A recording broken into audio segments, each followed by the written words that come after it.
안녕하세요. 정현숙입니다. 저는 진주시 일반성면의 작은 시골 마을에서 태어났습니다. 이남 이녀의 막내로 부모님의 사랑을 한몸에 받으며 자랐습니다. 아버지는 그 어려웠던 시절에 상업고등학교를 졸업하신 분이셨고, 제가 어릴 때는 농협에서 근무하셨습니다. 지금은 농협이지만 그 시절에는 조합이라고 했습니다. 초등학교도 제대로 나오지 못한 엄마에 비해 배운 것도 많으시고 새로운 것도 배우려는 마인드를 가지신 분이셨습니다.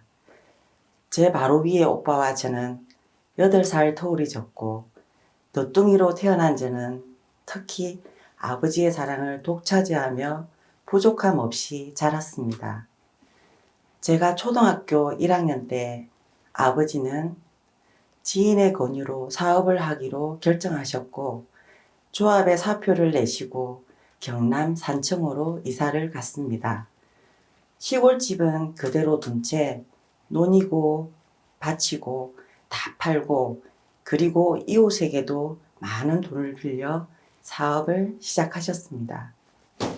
제 기억으로는 큰 창고에 과자랑 음료수 등 슈퍼에 물건을 갖다 주고 수금해주는 그런 사업을 하셨습니다. 온 식구가 산청에 가서 같이 그 일을 했습니다. 저는 학교를 마치면 항상 그곳에 가서 먹고 싶은 거 다 먹고 친구들을 데리고 가서 같이 놀았던 기억이 납니다. 그런 시절도 얼마 가지 않아 제가 초등학교 2학년 때 아버지가 하시던 사업이 사기였고, 하루아침에 우리 집은 쫄딱 망했습니다. 공주처럼 지내다가 거지가 되어 다시 시골집으로 돌아오게 되었고, 아버지는 억울하게 교도소로 가게 되었습니다. 그때 엎친 데 덮친 격으로 큰오빠가 결핵으로 병원에 입원하면서 엄마는 생사를 넘나드는 큰오빠 곁에 병간호를 하면서 지내셨고, 언니는 언니대로 돈 벌러 가고, 시골집에는 제 위에 오빠와 저뿐이었습니다. 같은 동네에 큰아버지 집이 있었고, 할머니께서 오셔서 반찬도 해주시고 저희들을 보살펴 주셨습니다.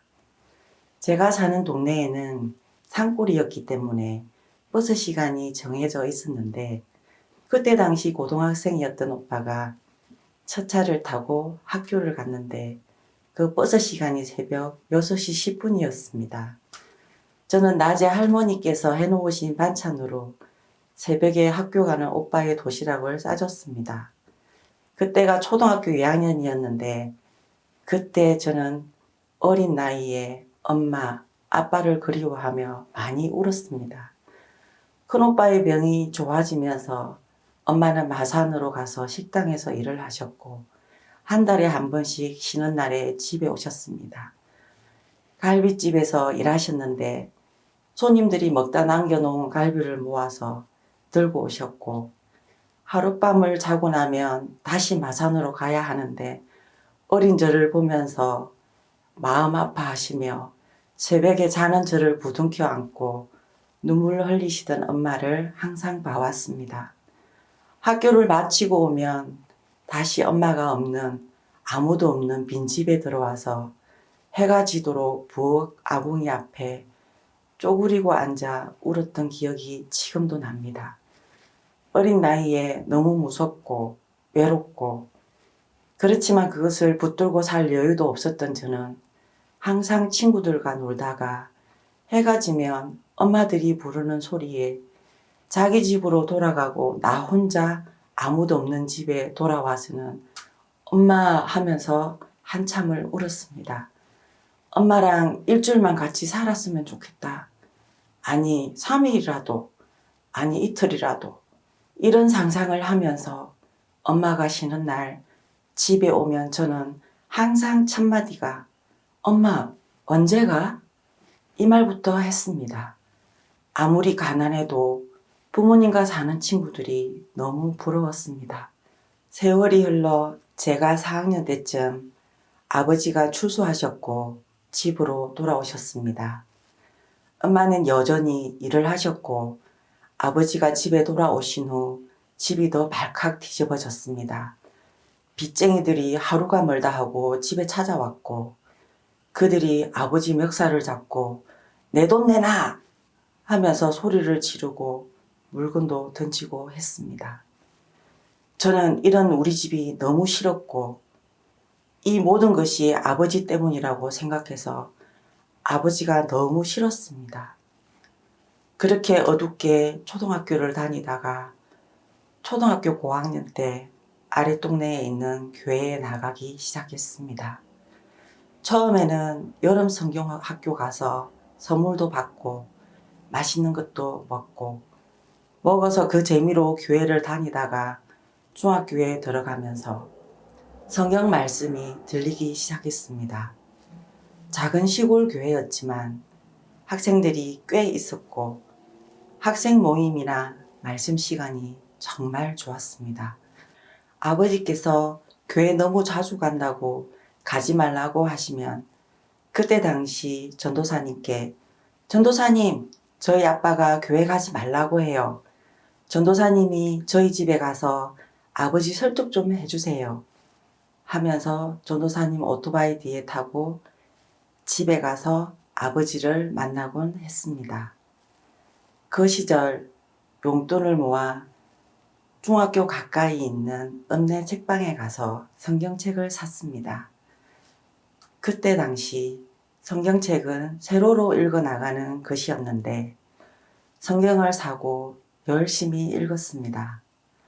구약 성경은 도저히 무슨 말씀인지 몰라서 안 읽고 신약 성경을 읽었고 성경 읽는 시간이나 교회 모임 가는 시간이 참 즐겁고 행복했습니다. 학생 수련회라는 곳도 참석하면서 기도원에 가서 울며 불며 내 죄를 용서해 달라고 찬송하면서 기도했던 기억도 납니다. 그러던 어느 날 교회에서 말세가 되면 일어나는 현상에 대해 들었습니다. 적 그리스도나 바코드, 666 등 그 말씀을 들으면서 굉장히 두려워했고 그럴수록 더 열심히 내 죄를 용서해 달라고 기도했습니다. 그런데 성경을 읽는데 마태복음을 읽으면서 의문스러운 말씀들이 있었습니다. 마태복음 7장 21절에 나더러 주여 주여 하는 자마다 천국에 다 들어갈 것이 아니요 다만 하늘에 계신 내 아버지의 뜻대로 행하는 자라야 들어가리라.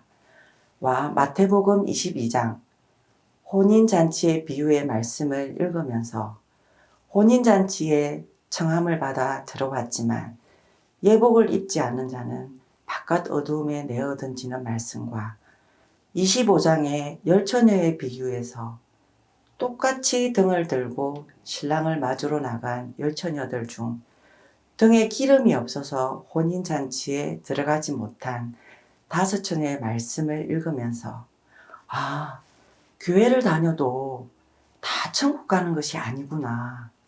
똑같은 하나님을 믿어도 천국 가는 사람들이 따로 있나 보다. 그게 뭐지? 말씀을 읽으면서 읽을수록 더 두려웠습니다. 그런 의문을 전도사님께 말씀드렸지만 열심히 기도하면 된다고 하셨습니다. 그러면서 저는 중학교를 다니면서 다른 친구들과 어울려 다니며 교회를 나가지 않았습니다. 제 마음속에 의문스럽고 두려운 성경 말씀이 있었지만 그것을 마음에 묻어둔 채 학창시절을 보내고 지금의 남편을 만나 결혼했습니다. 남편은 군인이어서 별 어려움 없이 지냈고 첫째 아들을 출산하고 둘째 딸을 임신 중이었습니다. 저는 해군 아파트에서 살고 있었는데 어느 날 누가 찾아왔습니다. 교회에서 전도 나왔다 하는데 돌아가라고 문을 닫고 싶었지만 그분도 저처럼 임신 중이라 그럴 수가 없어서 집으로 들어오게 했습니다. 그 후 자주 교회에서 저희 집에 찾아와서 하나님 얘기를 하고 책자를 줘도 저는 별 관심이 없었습니다. 어떨 때는 집에 있으면서 만나기 싫어서 문을 열어주지 않을 때도 있었고, 그쯤에 저는 딸을 출산했습니다. 어느 날 저에게 휴거라는 영화 비디오 테이프를 주면서 봐라고 했습니다. 저는 혼자 비디오를 틀어 영화를 봤는데 그 영화가 끝나는 순간까지 두려움에 떨고 있었습니다. 중학교 때 교회를 다니면서 풀어지지 않았던 성경 말씀과 세상 말세가 되면 일어나는 현상들이 다시 생각나면서 저 영화처럼 된다면 저는 천국에 갈 수 없는 자였습니다. 너무 무서웠고 어떡하지? 어떡하지? 하면서 밤새 잠을 제대로 잘 수가 없었습니다.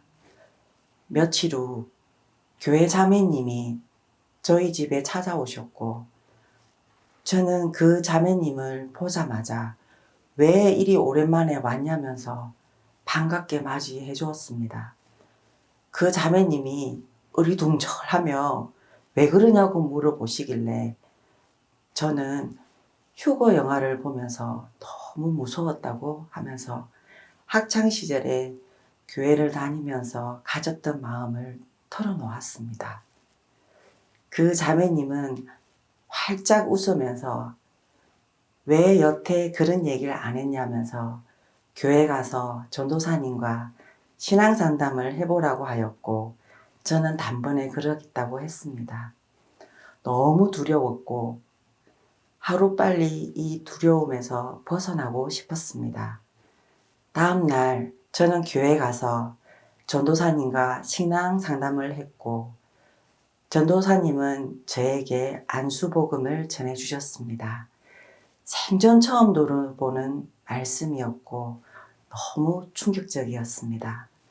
옛날 이스라엘 백성들이 죄를 씻기 위해 허먹는 양을 죽이고 그 피로 죄를 사함받는 말씀을 하시면서 하나님께서 내 죄를 위해 예수 그리스도를 이 땅에 보내시고 십자가에 못 박혀 죽으시고 또 어렵다 하시기 위해 다시 부활하신 말씀을 하셨습니다. 로마서 4장 25절에 예수는 우리 범죄함을 위하여 내어줌이 되고 또한 우리를 어렵다 하심을 위하여 살아나셨느니라. 이 말씀을 듣는 순간 그래, 예수님이 다시 살아나셨다면 나는 죄인이 아니라 의인이구나. 정확한 말씀이 제 마음에 들어오면서 저는 지금까지 가졌던 두려움에서 벗어났습니다. 그래, 예수님이 십자가에서 내 죄를 위해 돌아가셨는데 내가 죄인이라고 한다면 예수님의 죽음을 헛죽음으로 생각하는 것이네. 모든 의문이 벗어났습니다. 너무 행복했습니다. 저는 집으로 돌아가 함께 교회를 다녔던 친구들에게 전화를 다 했습니다. 전화를 하면서 내 죄가 없어졌다고 복음을 전했습니다.